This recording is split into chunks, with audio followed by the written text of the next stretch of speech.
Tingnan mo ang pusang ito. Nag-iisa lang siyang nakaupo sa upuan ng motorsiklo.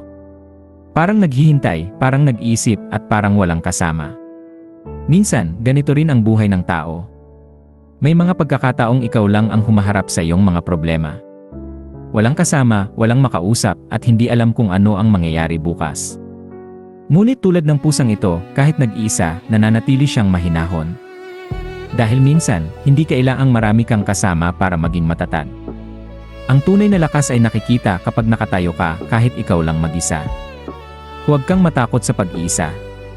Dahil hindi lahat ng nag-iisa ay malungkot. Ang iba, naghahanda lang sa kanilang sarili para sa mas magandang kinabukasan. At tandaan, ang taong natutong maging masaya kahit nag-iisa ay siya ring hindi madaling matibag ng buhay. Hindi lahat ng nag-iisa ay malungkot.